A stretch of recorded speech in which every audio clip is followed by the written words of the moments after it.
Non, mais t'écoutes pas ton ex-mari, toi. Apéro chez Philippe et Nathanaël, mariés depuis 4 ans. À misérie. Oh, je crois que Ça dit. C'est vrai, ils sont chauds comme ça, ouais. Ça veut dire quoi, chou? Niais. Ouais, un peu, Allez, un peu niais. Sincère, honnête. Il respire le bonheur. Ouais, c'est sincère, ouais, c'est... Joyeux. Voilà. Ils se sont fait tatouer leur alliance. Oui, j'ai vu ça, ouais. Donc c'est qu'ils n'avaient pas l'intention de divorcer. En fait, comment vous allez faire pour retirer vos alliances? Acide. Je crois que l'idée, c'est justement de ne pas les retirer. Ouais. L'engagement est gravé sur la peau, mais Philippe et Nati vont bien divorcer. Je dirais que c'est très triste d'en arriver là. Bien sûr. Je pense que c'est ce qu'on pense tous autour de la table. Quand la loi se mêle de l'amour, ça part aux couilles, ça peut pas marcher, quoi. Ouais. Je dis, c'est quand même un constat d'échec, malgré tout. Il y a des gens il y a un système qui veut pas que ça marche. Il y a un verre dans la pomme, il y a un truc qui joue pas, quoi.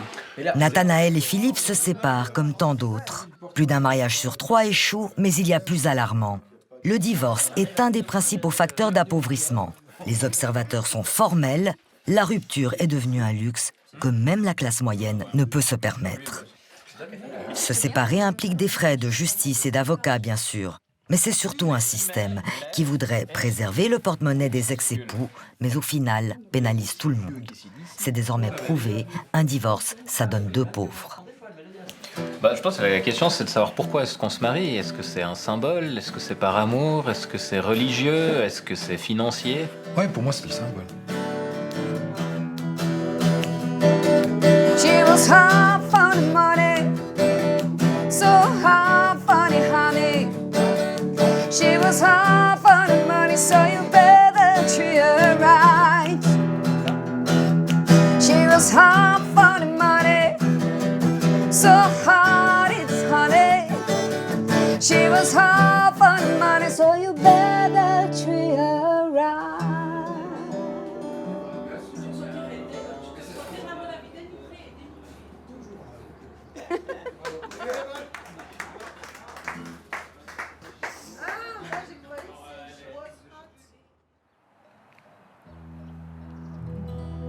Son grand amour, c'est Nathanaël.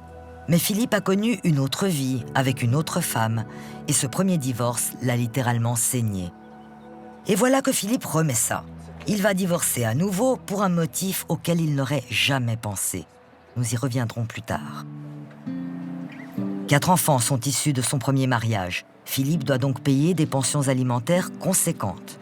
Il n'a jamais contesté le bien fondé de ce que la loi appelle les contributions d'entretien. Mais après le divorce, un nouveau coup dur lui met le coup de grâce financier.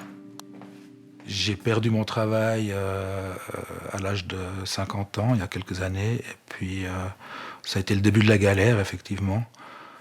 Chômeur, Philippe arrive en fin de droit. Un petit héritage et l'amour de Nathanaël lui maintiennent tout juste la tête hors de l'eau. Un jour, j'ai retrouvé du travail, mais qu'à temps partiel. Aujourd'hui, je gagne toujours entre 2005 et 3000 francs par mois à 50%. Et je devrais payer des pensions alimentaires à raison de 2700 francs par mois. Donc, je n'arrive plus à assumer ces pensions alimentaires. Et c'est le service de l'action sociale fribourgeois qui a pris le relais, à raison de 400 francs par enfant, qui verse chaque mois à mon ex-épouse, pour les enfants. ça fait des dettes, ça. Ah oui, évidemment, je m'endette. Actuellement, je suis endetté de près de 20 000 francs. Cette dette augmente de 1 600 francs tous les mois. Chaque jour ou presque, cette dette se rappelle aux bons souvenirs du couple. À chaque courrier que Philippe reçoit, j'appréhende de lire en fait. J'ai pas envie d'aller ouvrir cette boîte aux lettres et de voir État de Fribourg. Parfois, pourtant, la lecture vaut le détour. Comme ce courrier du tribunal cantonal où on explique à Philippe pourquoi le montant de la pension ne sera pas revu à la baisse. Lors de la fixation de la contribution d'entretien, le juge doit en principe tenir compte des revenus effectifs. Il peut toutefois imputer à un époux un revenu hypothétique dans la mesure où celui-ci pourrait le réaliser en faisant preuve de bonne volonté et en accomplissant l'effort qui peut être raisonnablement exigé de lui. Alors, est-ce que vous l'avez fait, cet effort? Alors, je pense que ces derniers 6 mois, j'ai dû faire une 60aine d'offres d'emploi. J'ai eu 2 entretiens d'embauche. Pas plus. Que des réponses négatives, malgré évidemment le vif intérêt qu'a suscité votre dossier. Nous avons porté la préférence sur un autre candidat.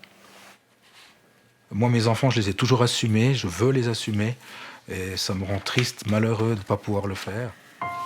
L'octroi d'une pension pour les enfants et l'ex-conjoint, si nécessaire, est un principe intangible, même si un débiteur sur 5 néglige ses obligations, selon une étude de Caritas Suisse. Le premier divorce a ruiné Philippe. Alors, pourquoi remet-il ça? Il m'en manque une, c'est bizarre. Entre lui et Nathanaël, pas d'enfant, mais une maison. S'il la perdait aussi, il n'aurait alors que les yeux pour pleurer et les pensions, malgré tout, à honorer. Dès le moment où j'aurai de nouveau un salaire correct, je payerai la totalité des pensions. Fixé selon des critères objectifs, tels l'âge des enfants ou le taux d'activité de l'ex-conjoint, la contribution d'entretien n'est pourtant pas une science exacte. Elle est censée évoluer et s'adapter aux aléas de la vie, mais ce n'est pas toujours le cas. Alors, comment pourrait-elle être comprise? La pension est une chose absolument injuste, extrêmement lourde, et en plus, elle est variable. Il m'arrive des fois de plus avoir assez d'essence et de devoir appeler ma maman pour lui demander de me faire un demi-plein ou un plein. Shadi est enseignant. Il se marie en 2007, le couple se sépare en 2012. 2 enfants naissent de cette union. Toujours en instance de divorce, Shadi vit seul. Dans son appartement genevois, Shadi meuble sa solitude en rêvant d'une garde alternée. Il n'y a que 4 jours par mois que ça déménage lorsque ses 2 enfants débarquent et qu'il peut enfin être leur idole à plein temps. Ça ne se voit pas, mais l'idole a aujourd'hui les poches trouées. J'ai un salaire net de 7 970 francs par mois. Et quand je calcule mon budget de la manière la plus serrée possible, évidemment, j'ai 3 700 francs de pension. J'ai un loyer et son parking de 2 205 francs. J'ai des remboursements d'impôts de 200 francs. J'ai un véhicule qui me coûte environ 700 francs par mois. Je mange pour à peu près 600 francs par mois. Assurance maladie, 588 francs 20. Et j'ai des intérêts de carte de crédit parce que je me suis évidemment méchamment endetté. Ce qui me fait un budget total de 9 030 francs. Ce qui signifie que chaque mois, j'ai 1060 francs qui me manquent pour pouvoir boucler mon budget, pour pouvoir m'en sortir. Janvier 2000, la notion de faute disparaît des procédures de divorce. Mon épouse m'a trompé, mon mari me néglige, tout ça c'est terminé. Désormais, la pension n'est plus une punition infligée au conjoint fauteur. Elle vise uniquement à garantir l'équilibre économique des 2 parents pour le bien de l'enfant. Voilà pour le principe. Qu'en est-il de la réalité? De mon côté, ça correspond à peu près à 60% de mon salaire. Et évidemment, on m'explique que ça paye le loyer du logement où vivent mes enfants avec leur maman, les assurances, les frais divers, le minimum vital de madame. Cette pension, elle ne me permet pas de vivre, de m'en sortir. J'ai ce souci constant à l'esprit. Il m'arrive des fois de devoir regarder un peu comment je vais pouvoir gérer ce qu'il y a dans mon frigo les prochains jours. Se séparer et devenir pauvre. Le divorce est le seul événement qui suppose une perte financière certaine de 50%. Les futurs ex en sont rarement conscients lorsqu'ils décident de rompre. Les avocats spécialisés n'ont en revanche aucun doute. Forcément, s'il faut rajouter un loyer à celui qui est existant, et puis toutes les charges liées à la constitution d'un deuxième foyer pour qu'à échéant recevoir des enfants des 2 côtés, là, évidemment que cette contribution alimentaire va poser problème parce que le postulat de départ, c'est que qui a les enfants a la contribution alimentaire. Et puis, comme on ne peut pas augmenter, enfin on n'aide pas les gens à augmenter leurs ressources pour éviter de s'appauvrir tous, hein, ben, en fait on assiste à un appauvrissement de celui qui doit payer la contribution alimentaire parce qu'on va le réduire à son minimum vital cas échéant. Moi, je ne m'en sors pas. Financièrement parlant, si je n'ai pas ma maman qui me porte, qui m'a donné la vie et qui me la sauve à peu près tous les jours, si j'ai pas ma maman qui est un peu mes ailes pour pouvoir tenir debout, je ne m'en sors pas. Chaque mois, Yasmine allonge environ 1500 francs. Au début, c'était de l'aide pour payer des avocats. Alors des gros montants. Après, quand il y a eu des recours, il fallait payer la justice. Alors les recours pour monsieur, c'était de l'ordre de 3 000, 3 500 francs. Il ne les avait pas. S'il ne les payait pas, il allait aux poursuites. C'est un trou sans fond. C'est-à-dire que c'est 3 000, après c'est 10 000, après c'est 15 000, c'est 20 000.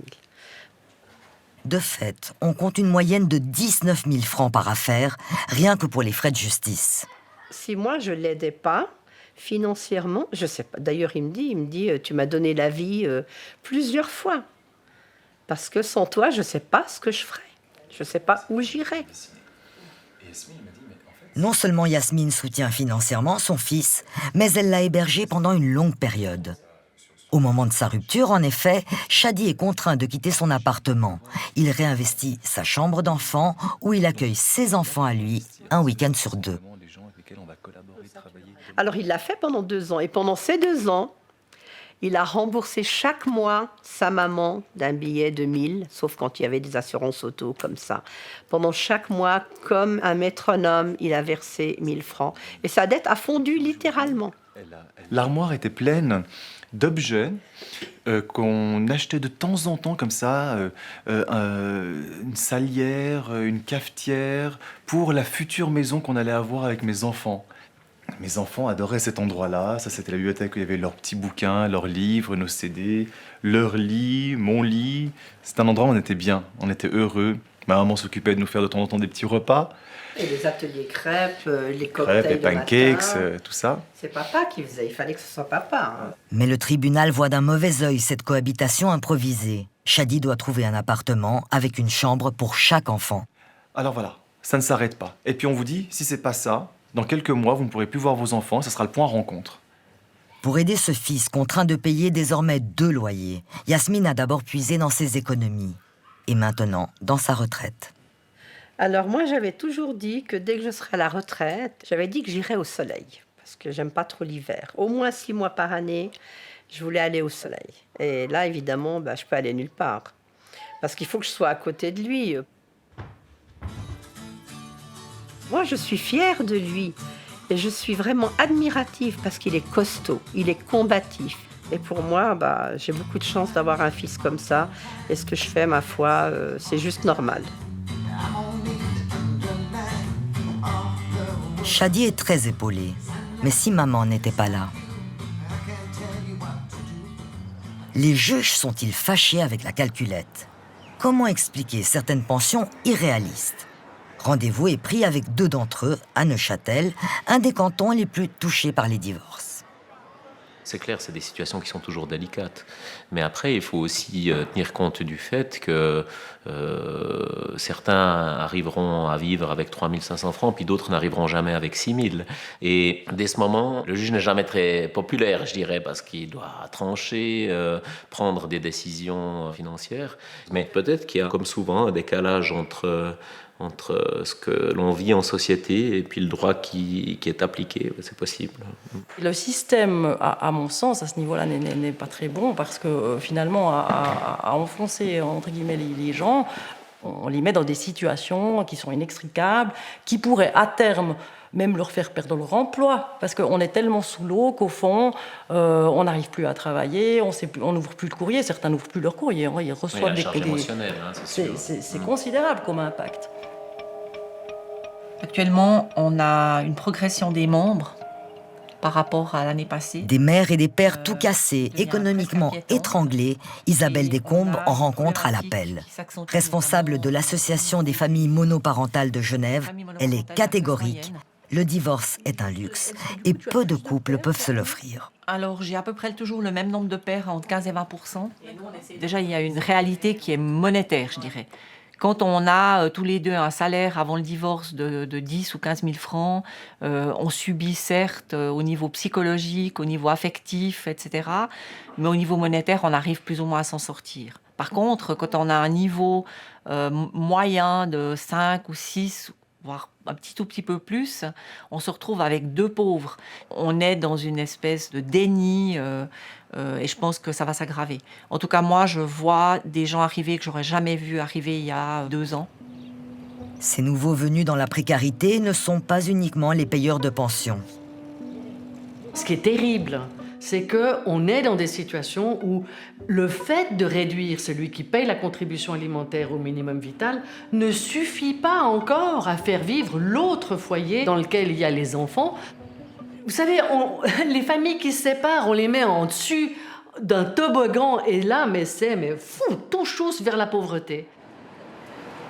Seule, sans ressources, Fabienne en est l'exemple. Temps Présent avait évoqué son histoire il y a quelques années. Nous la retrouvons aujourd'hui. Les factures, le pédiatre, se retrouver toute seule. Il fallait nourrir ma fille, il fallait l'habiller, il fallait m'habiller moi aussi. Tous les sous étaient comptés. Il n'y avait jamais de dépenses superflues. Fabienne est informaticienne. Elle se marie en 1997, le couple divorce en 1998. Un enfant naît de cette union. Aujourd'hui, Fabienne vit seule avec Nathan, son fils issu d'une seconde union. Quand j'ai divorcé, j'ai pu obtenir 600 francs. Il a payé en temps et en heure, il a payé exactement ce qu'il fallait.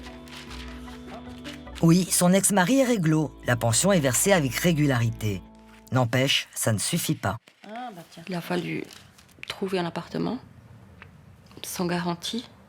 Le bébé sous le bras. Évidemment, c'était catastrophique. J'avais pas de travail, pas d'argent et mon bébé. Il a fallu chercher longtemps. Ensuite, effectivement, j'ai trouvé un travail. Mais le salaire était misérable à l'époque. J'achetais pas des habits neufs. Il n'y avait pas de superflu, il n'y avait pas d'extraordinaire. Je pouvais rien faire, quasiment. Des Fabiennes, il y en a des tonnes, les poches totalement vides malgré le versement d'une pension. Et comment font celles qui n'en perçoivent pas? Donc là, vous avez laissé la possibilité aux gens de rajouter. Oui, et j'ai toutes les... Il n'y a qu'une ligne modifiable. Le non-versement de la contribution d'entretien est une pratique, hélas, courante. Les mal barrés, c'est les femmes, parce qu'il y a 85% de femmes quand même qui ont des difficultés parce que c'est elles souvent qui ont la garde des enfants. Pension pas payée, père qui abandonne les enfants, ou la famille, il y a quand même une réalité. Et les femmes portent beaucoup de choses en fait. Les femmes sont piliers dans une famille. Ce sont généralement elles qui arrêtent de travailler pour se consacrer aux enfants. En cas de divorce, elles ont droit à une pension. Mais un jour, les enfants quittent le nid et la pension s'envole. Que deviennent alors ces femmes qui ont tout donné au foyer? Ce qui me fait peur, c'est surtout l'avenir. La pension s'arrête l'année prochaine. J'aurai 61 ans et ma pratique professionnelle ne me permet pas de survivre. Marie-Claire est accompagnante à la naissance. Elle se marie en 1989. Le couple divorce en 2014. 2 enfants naissent de cette union.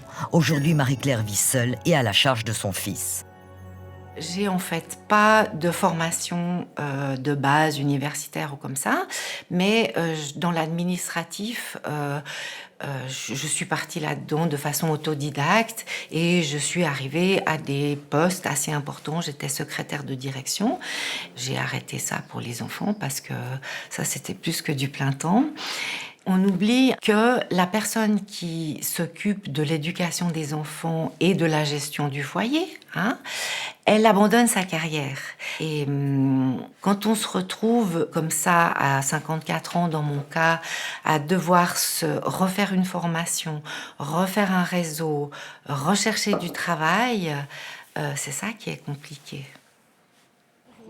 Propriétaire de son 3 pièces genevois, Marie-Claire cumule 5 petits jobs qui lui rapportent 1500 francs mensuels, auxquels s'ajoute la pension de 2500 francs que lui verse encore son ex-mari. Pour l'instant, je suis très contente avec ça. Par contre, la pension, c'est le seul revenu fixe que j'ai et sur lequel je peux compter. Et l'année prochaine, mon ex-mari est à la retraite et il n'y a plus de pension du tout. Elle s'arrête complètement. Il ne restera alors que les 1500 francs que lui rapportent ses emplois partiels pour subvenir à ses besoins et à ceux de son fils. On en parle régulièrement quand on se voit comme ça et je sens bien qu'elle aimerait bien que je puisse assumer de mon côté. En même temps, je fais des études.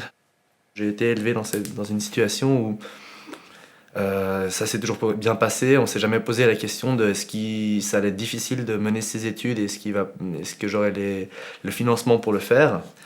Et puis subitement, ça s'est mis à se modifier, ça s'est mis à remettre ces choses en question. Donc voilà, c'est à peu près ça qui est assez compliqué en fait. Tout est flou et c'est ça qui est anxiogène en fait. C'est surtout quand on ne sait pas comment on va pouvoir se débrouiller, si on va pouvoir se débrouiller. Et je pensais m'arrêter à 64 ans. Et là, ça ne sera pas possible, vraiment. J'ai le sentiment que une dame qui a arrêté de travailler pendant la vie commune, qui n'a donc pas d'activité au moment du divorce, peut se retrouver dans des situations qui sont assez délicates. Puis c'est pas rare qu'elle ait marge aux services sociaux. Marie-Claire n'en est pas encore là, mais selon les derniers chiffres de l'Office fédéral de la statistique, les femmes au foyer sont particulièrement menacées de pauvreté suite à un divorce. 13% des familles monoparentales sont touchées par la précarité, alors que dans l'ensemble de la population, seuls 7% des ménages sont dans une situation économique délicate. Nouveauté inquiétante, depuis 5 ans, la classe moyenne est frappée de plein fouet par la paupérisation. Alors, la classe moyenne se paupérise parce que les appartements sont extrêmement chers. Donc, quand le conjoint, que ce soit l'homme ou la femme d'ailleurs, doit chercher un appartement pour accueillir ses enfants, c'est mission impossible quand on se sépare et puis qu'on a un salaire même confortable de 6 000 francs. Parce que le moindre appartement est 3 000 francs si on a 3 enfants, par exemple. Ensuite, on a les assurances maladie. Les assurances maladie, on a, à partir d'un certain salaire, même si c'est 100 francs de trop, quand on est ces fameuses zones grises, on n'a aucune aide. Et puis après, on pense toujours que c'est divisé par 2, mais c'est pas divisé par 2. C'est que chacun a les mêmes frais, finalement. Parce que quand vous recevez l'enfant chez vous 1 semaine sur 2, pendant 1 semaine, vous avez des frais. Et ces frais-là, ils sont incompressibles. Trop lourde à assumer, insuffisante pour vivre, une pension peut être modifiée moyennant une procédure et donc encore des frais de justice, des frais d'avocat. Je sais que j'aurais pu renégocier cette pension. Pourquoi je ne l'ai pas fait? Parce que ça impliquait de revoir entièrement le divorce, c'est-à-dire de repasser un divorce en entier. Et puis pour ça, moi, non, je ne voulais pas. C'est un nouveau regard que Fabienne porte aujourd'hui sur sa ville de Neuchâtel. Un regard curieux et gourmand. Je sors la tête de l'eau, je pense que soyons fous, 1 année, j'aurais fini de payer les actes de défaut de biens qui me poursuivent encore. Mais maintenant, je ne me plains pas. Des petits moments comme ça, qu'est-ce qu'ils représentent aujourd'hui? Le fait de se permettre, de pouvoir se permettre, de s'arrêter quelque part, de se dire « je peux m'offrir un café ou un repas », c'est précieux. C'est la vie.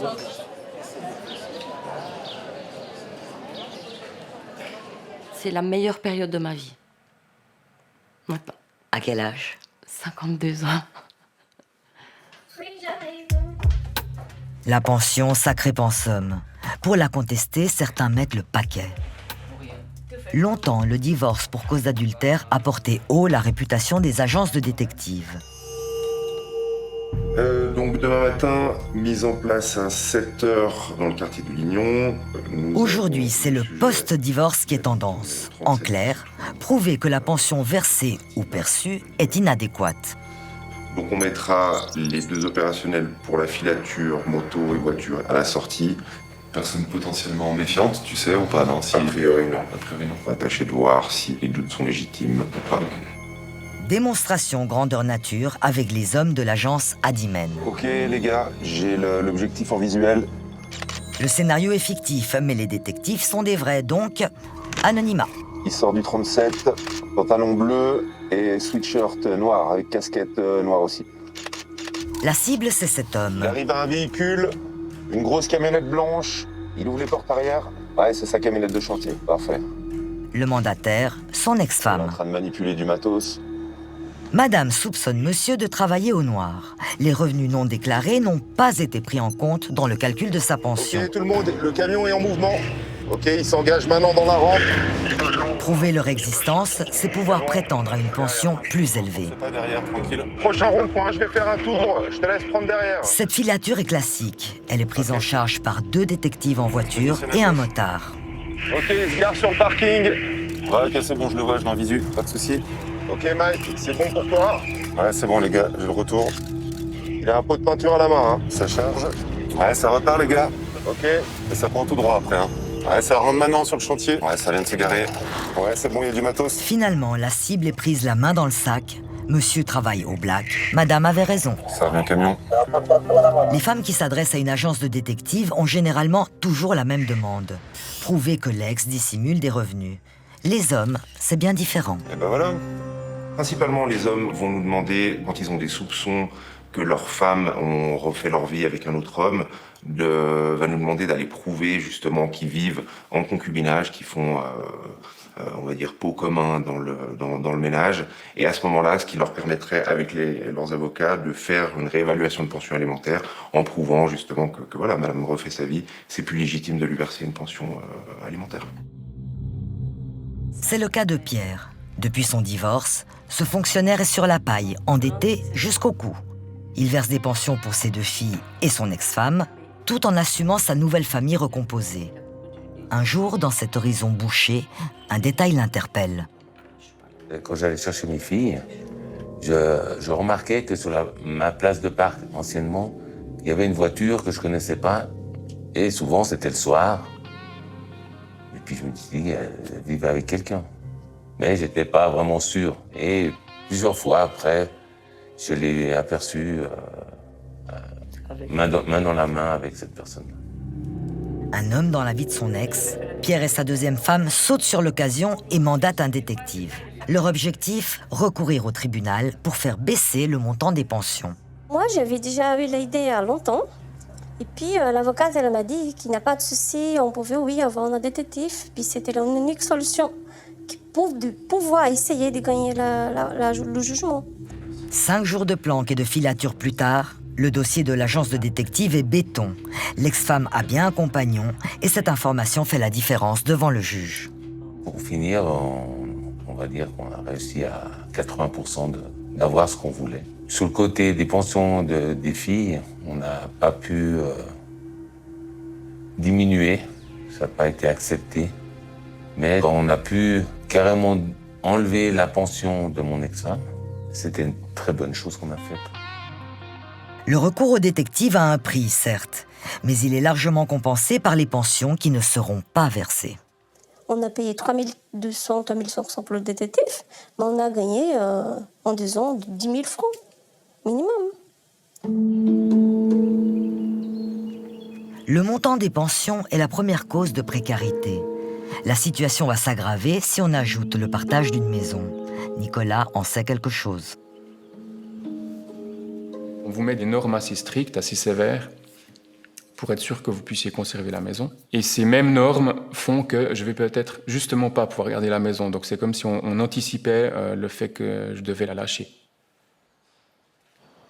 Nicolas est enseignant. Il se marie en 2005, le couple se sépare en 2015. 2 enfants naissent de cette union. Divorcé depuis quelques mois et papa à mi-temps, Nicolas vit en concubinage.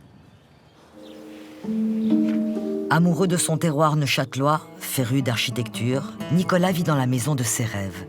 Il y a tout mis, son cœur et son argent. Mais cette maison de rêve est devenue son cauchemar. Il y vit avec sa nouvelle compagne. Et pour avoir voulu être cash, il est aujourd'hui en bisbille avec sa banque. J'ai eu le malheur de dire que j'avais une compagne. C'est peut-être ça qui m'a mis dans le pétrin. Et du coup, la banque s'est un petit peu engouffrée, en tout cas c'est ma lecture, mais c'est un petit peu engouffrée là-dedans, en disant votre compagne actuelle n'a qu'à reprendre la dette sur sa tête. La proposition met à mal le couple. Faire peser une dette qu'elle n'a pas souhaité avoir et qui est une dette d'un autre temps quelque part, quoi. C'est pas à ma compagne de porter ce poids-là, du tout. Puis après, le banquier a murmuré tout en disant « Je sais que vous ne serez pas d'accord. La solution, il y a votre ex-femme qui pourrait être encore débitrice. Et puis, pour moi, quand on divorce, on sépare les choses. Et puis ça, c'est pas possible. » Tout serait réglé si Nicolas avait le capital pour racheter la part de la maison qui revient à son ex. Quand le couple casse, la valeur vénale de la maison est répartie équitablement entre les deux conjoints. Seulement Nicolas est fauché, comme la plupart des divorcés. On ne pouvait attribuer le bien à celui qui témoigne d'un intérêt prépondérant pour son attribution qu'à condition qu'on indemnise pleinement celui qui doit donner sa part. Donc il faut montrer qu'on a les moyens de garder la maison. Mais pour montrer qu'on a les moyens de garder la maison à la banque pour qu'elle nous accepte comme seul débiteur, il faut montrer qu'on ne doit pas payer trop de pensions. Mais le problème, c'est que si on paye beaucoup de pensions, du coup, on ne peut pas garder la maison. Hein? Alors, on est dans des situations absolument cornéliennes où on essaie de se dire, bon, comment faire pour éviter le massacre? Ouais, 5. Si on mange dans une demi-heure, ça va? Oui, oui. En général, les banques n'aiment pas le hasard. Elles prennent l'argent là où elles sont sûres de le trouver. Si ce n'est pas dans la poche de Nicolas, qui paye près de 2500 francs de pension et assume ses enfants à mi-temps, eh bien, ce sera dans celle de sa compagne. Alors là, je suis mal barrée. L'endettement aux yeux de la banque ne doit pas dépasser le 31% des revenus d'une personne. Et en vertu de leurs calculs, je suis à 40 et des poussières, 44%. Mais j'ai payé rubis sur ongle tout ce que je devais depuis 3-4 ans. Mais dès le moment où il a fallu un peu établir les choses, ça c'est compliqué, quoi. C'est assez déstabilisant. Une banque n'est pas une œuvre de charité. Sa vocation, c'est que le compte soit toujours bon et elle s'en donne les moyens.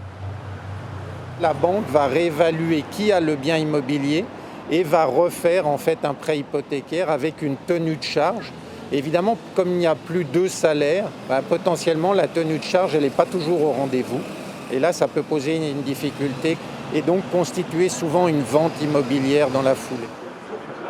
La vente serait pour Nicolas une perte sèche impossible à compenser, puisqu'il a payé sa maison avec pas mal d'économies, sa prévoyance professionnelle et un 3e pilier. Excusez-moi, je passe. On va dire que je suis passé ou bien? Oui, t'es passé. Et que dire de l'attachement sentimental? C'est difficile de renoncer à cette maison parce que c'est justement...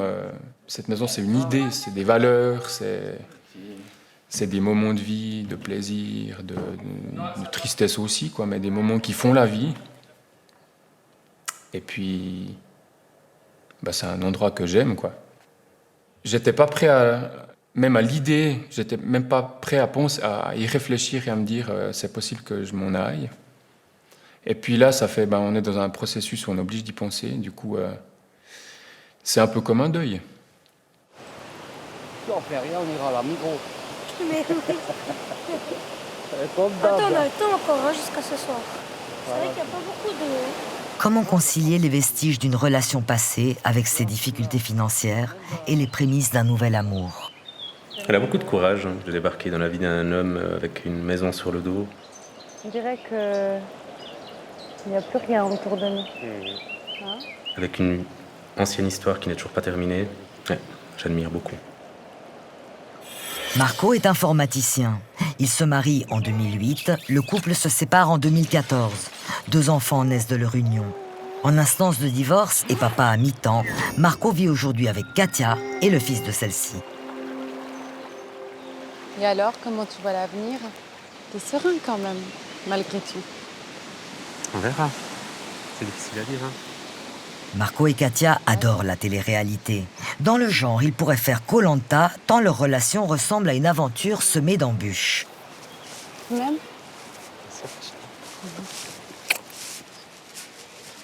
Comme Nicolas, Marco bataille dur pour garder son toit. Ça lui prend la tête, ça lui prend du temps. Il voudrait enfin investir pleinement la relation avec sa compagne. Tu veux un café, mon cœur? Oui, volontiers, mon cœur. J'ai envie de me projeter maintenant. Aujourd'hui, je suis quelqu'un de très, organisé. J'aime bien voir les choses à long terme, me projeter un peu sur le futur avec elle. Et aujourd'hui, je suis dans l'impossibilité de me projeter. Je vis un peu au jour le jour et j'ai qu'une vision à court terme. Je suis un peu dans une nébuleuse. Je ressens beaucoup de choses. Voilà, des fois, il est triste, il a pas mal de soucis dans sa tête. J'essaie de l'épauler comme je peux, surtout par mon amour. Et c'est pas tous les jours facile, mais il faut y croire. C'est un homme tellement exceptionnel. Et c'est ça qui compte pour moi. Tant qu'on a la santé, qu'on reste ensemble, c'est ça le plus important au final. C'est pas une belle maison. Marco tient aussi beaucoup à Katia, mais au point de lâcher la maison. J'ai continué à faire grandir ou à construire cette maison d'une manière ou d'une autre tout seul. Quand elle est partie, il y a encore des choses à payer pour cette maison. Je les ai payées tout seul. J'ai passé 2 années très très difficiles financièrement. Donc je me suis battu. Ça serait très dur aujourd'hui pour moi de ne pas avoir une récompense sur la bataille que j'ai menée, on va dire. Vous, votre image du bonheur, si vous deviez la dessiner, Wow. ce serait qui, où? Nous, ensemble. Où? N'importe où. Idéalement ici. Hello, good morning. Hello. Hello. On retrouve Nicolas, père à temps partiel, mais prof à plein temps. Pourquoi est-ce qu'on pose cette question? Il est mort, puis après on pose la question ou pas? Il gagne un salaire net de 8 300 francs mensuels. La pension qu'il verse à ses 2 filles et à sa femme représente près du tiers de son revenu. Moi, ma difficulté, oui, elle est financière, parce que maintenant, il faut faire attention. Et puis, alors que je gagne franchement un salaire vraiment décent, on ne s'attendait pas à devoir commencer à calculer de la sorte où, finalement, à la fin du mois, on est à 0. Alors qu'avant, il y avait quand même un petit matelas confortable. On réfléchit un petit peu plus, quoi. Il y a là un vrai danger pour certains observateurs. La classe moyenne, c'est celle aussi qui paye le plus d'impôts. Et puis c'est celle qui est consommatrice. Cette classe moyenne, elle est quand même garante, pour moi, de la démocratie et du fonctionnement de cette société. Actuellement, on n'a pas de politique familiale en Suisse. Prenons les impôts. Divorce et fiscalité s'articulent différemment d'un canton à l'autre. Vous savez l'essentiel, et puis vous verrez, quoi. En fait, elle a dit, disez pas à vos parents. À Neuchâtel, Nicolas est taxé comme un célibataire et ne peut déduire les dépenses faites pour ses filles. Ça l'indigne. Quand on reçoit la fiche d'impôt et qu'ils prennent pas forcément compte de la situation d'un papa en garde partagée, même pas du tout compte, puisque en l'état, je verse une pension pour mes filles aussi, et le fait de verser le moindre centime fait que pour eux, je ne suis pas le papa qui a la garde de ses enfants en partie. C'est écrit noir sur blanc et ça, c'est une déception et une baffe, voilà. Parce que moi, le bosser à 100% et en gagner 70%, je préfère en gagner 70%, mais bosser à 70%. Et ce 30%, je le mets pour mes filles et on retrouve de la vie, on retrouve du temps les uns pour les autres. Et pour moi, la richesse perdue, c'est le temps. Et il en faut du temps pour écrire une nouvelle histoire. Sorcière, sorcière, prends garde à ton derrière. Comment ça ricane une sorcière, Nono, tu sais?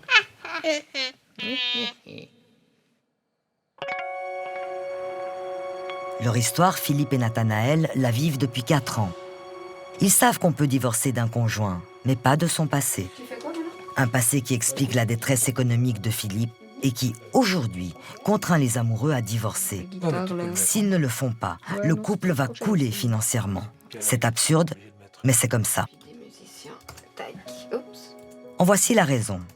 L'État demande formellement à Nathanaël de payer tout ce que doit Philippe et qu'il ne peut plus assumer.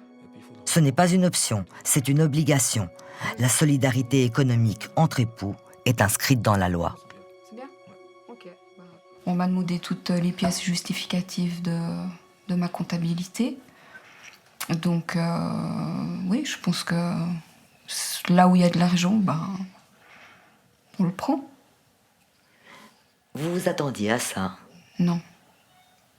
Non, pas du tout.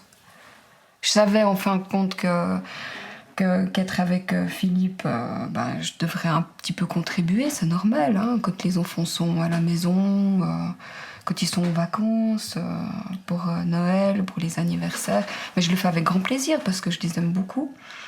Mais qu'une certaine somme parte de mon salaire tous les mois pour des potions alimentaires d'enfants qui ne sont pas les miens, non, je pensais pas qu'on puisse exiger ça de moi. La comptabilité du foyer s'affole, l'incompréhension est totale et le couple est déstabilisé émotionnellement. Ouais, moi je me sens vraiment coupable de ne pas aider plus, voilà. Parce que dans ma situation financière, je pourrais très bien. Mais quand on demande à quelqu'un de payer pour quelqu'un d'autre, non, pour moi, non, je suis pas d'accord. Donc si vraiment je suis obligée de le faire, ouais, je pense que je vais lui en vouloir par la suite. C'est pas très positif. On avait fait un mariage d'amour et puis on doit se résoudre à faire un divorce économique de façon à ce que Nana soit libérée de cette épée de Damoclès qui veut l'obliger à participer financièrement à ses pensions alimentaires. Et puis ça va pas, quoi. Philippe s'est appauvri avec son premier divorce. Nathanaël court le même risque à cause de son mariage. Pour le couple, il y a urgence. L'audience de divorce est prévue dans 1 semaine. Le jour même, je pense que je vais pas être très bien, je pense. Voilà. Parce que un divorce, c'est pas anodin quand même. J'espère que notre couple y survivra, disons.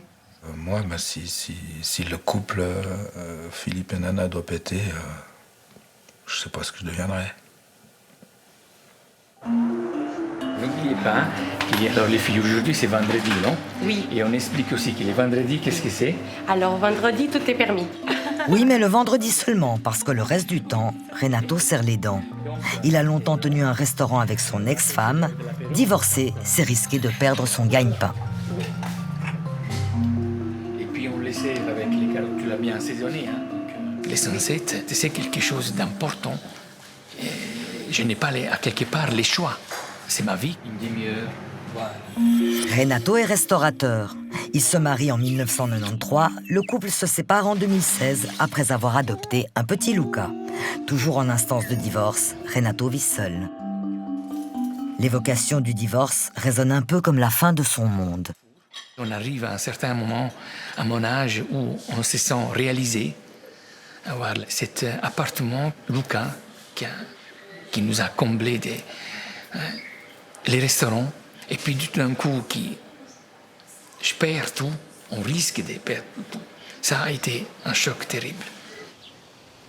Ah bah non, j'ai encore gagné. Quand Luca débarque dans leur vie, Claudia se centre sur son nouveau rôle de maman. Renato redouble alors d'efforts pour tenir seul l'établissement. C'est le début de la fin pour le couple qui, selon la loi, doit partager équitablement le restaurant. Tu repioches? Ah bah je repioche. Les discussions, ça s'est mal passé pour la simple raison que Claudia, elle voulait tout vendre. Et puis moi, c'était cette idée-là, donc je n'étais pas du tout d'accord. Parce que pour moi, les sunsets, c'était tout, quoi. Je me suis battu parce que j'y tiens, parce que je sais que c'est à quelque part les seuls moyens pour que je puisse vivre. Et j'ai la responsabilité aussi. J'ai un enfant qui est en plein bas âge, il a 9 ans. Et puis que je continue et j'espère de me battre pour son éducation et puis pour son avenir. Pour garder le resto, son outil de travail, Renato doit racheter la part de Claudia. Il n'en a pas les moyens. Et de mettre les réserver sur les tables. Il m'a juste dit j'ai besoin de ce restaurant pour vivre. Mais je veux pas lui enlever le restaurant, j'aimerais juste ma part. Le gazon? Ouais. Je vais essayer de le tondre la prochaine fois, j'ai jamais fait, mais je n'aime pas trop. Claudia galère. Au moment de la séparation, elle se retrouve à sec. Renato l'a licenciée. Comment vous l'avez vécu, ça? Assez mal, parce que j'aurais très bien pu travailler avec. Même si j'étais toujours sa femme, mais Je veux dire, moi, je fais mon travail et c'est tout, quoi. Pour que je puisse vivre, en fait, correctement. Et pourquoi ça s'est pas fait? Il ne voulait pas. Ça fait un peu tâche de travailler avec sa future ex-femme. Tu m'aides à finir le serpentin? Ouais, mais ça S'il te fait là, plaît. quoi. Mais ça fait joli. Ouais, ça fait joli. Mes parents m'aidaient. J'ai vendu aussi tous mes bijoux en or. J'ai emprunté l'argent sur le compte de mon fils aussi. Claudia, comme Renato d'ailleurs, se demande comment ils vont s'en sortir. Heureusement, le couple détient un joker. Il se niche dans ses cartons. Il ne peut pas me donner la moitié de la valeur du restaurant car il n'a pas l'argent. Mais sera déduit sur la vente de notre appartement. Si on n'aurait pas vendu l'appartement, je ne sais pas comment j'aurais eu ma part. Pour Renato, le Sunset, c'est tout. Pour Claudia, c'est juste un resto. Ça lui appartient, parce qu'il y a travaillé depuis 1986, et ça lui appartient. Moi, j'y travaillais. La restauration, c'est quand même difficile. Pourquoi? Il y a beaucoup de travail. On n'est pas forcément apprécié à sa juste valeur. On ne vous dit pas forcément bonjour quand vous allez servir les clients. On ne vous regarde pas forcément dans les yeux quand vous allez prendre la commande. La liste de doléances est longue. Claudia et Renato se retrouvent parfois au restaurant. Pour nous, ils évoquent leurs souvenirs, pas franchement à l'unisson. Je te rappelle très bien, mais c'était quand même une belle aventure. Toi, tu t'occupais de tout ce qui était décoration, tu le sais très bien. Moi, c'était les services, et puis combien de fois on s'est taquiné parce que c'est pour bien faire, pour les clients qui étaient aussi contents parce qu'ils nous connaissaient.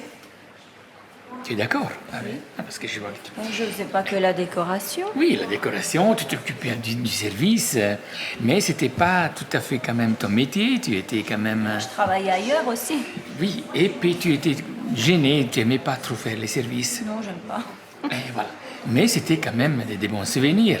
Les Sunset, tu le sais très bien que ça a été un endroit où, je répète encore, j'ai que des bons souvenirs.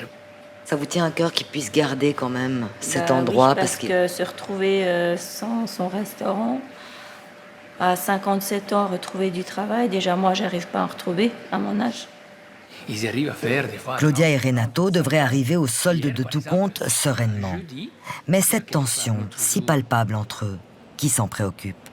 Nous sommes des êtres faits d'émotions, mais on a la sensation qu'on n'est entendu que pour son porte-monnaie. C'est très très dur de demander aux gens d'être plus grands que grands et d'accepter de n'entrer que dans la comptabilité et dans les accords raisonnables. Ouais, c'est sûr. Un sentiment fréquemment éprouvé par ceux qui se retrouvent devant le juge. En tant que personne, il n'intéresse absolument plus le juge depuis qu'on n'investigue plus la faute. Il n'intéresse le juge qu'en tant que parent ou qu'en tant que copropriétaire d'une maison ou qu'en tant que futur assuré en prévoyance professionnelle. Si on voulait bien investir dans l'humain, je pense que le divorce coûterait beaucoup moins cher. Bonjour, monsieur, dame. Prenez place là-bas. Pouvez-vous mettre les deux du même côté? Le divorce d'aujourd'hui n'a pas coûté un rond, à peine des bricoles en frais de justice. Le grand méchant jour est arrivé pour Nathanaël et Philippe. Comme prévu, on ne parle que d'argent. Chacun de vous renonce à une contribution à son entretien, c'est juste? D'accord. Vous allez continuer à habiter ensemble quelque temps, en tout cas. Vous êtes répartis les charges de la maison? On reste en copropriété. Oui, donc, mais les charges, il y a des intérêts hypothécaires, donc vous êtes d'accord sur... Oui. Vous êtes arrangé là-dessus? Oui. D'accord. S'agissant de la liquidation du régime matrimonial, donc vous avez liquidé vos biens communs, à part la maison, justement. Donc vous pouvez très bien rester copropriétaire malgré le divorce. Et si j'ai bien compris, vous souhaitez renoncer au partage des prestations de sortie, c'est-à-dire de vos fonds de prévoyance, la LPP. C'est juste? Exact.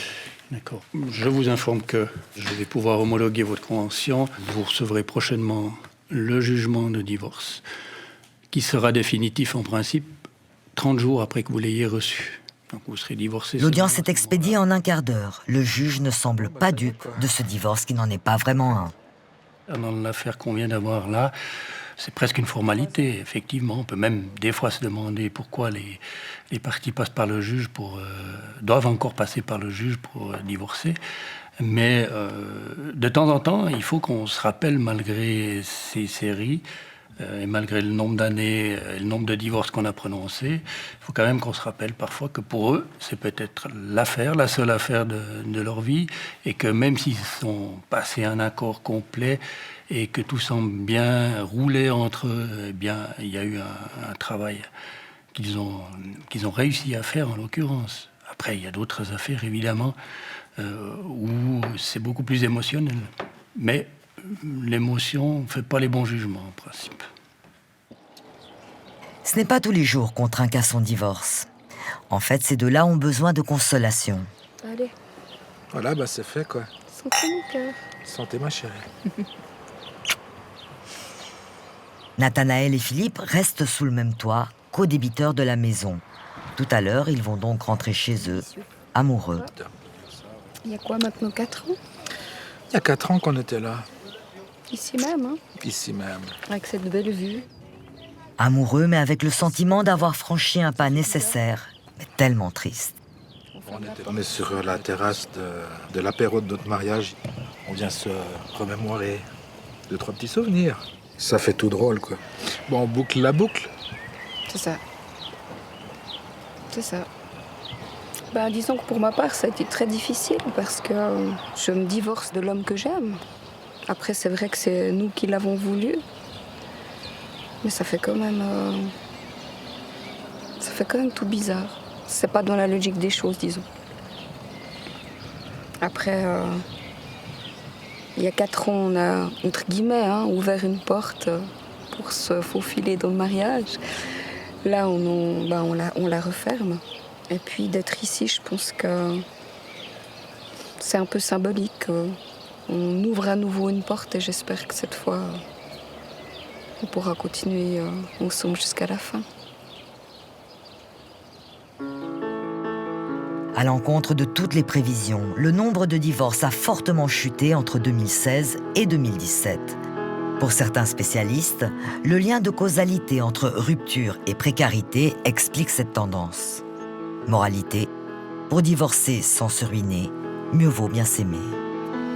Comment tu l'as décrit cette journée? Comme le ciel. Un peu gris. Ouais, morose. Mais tant qu'on reste ensemble.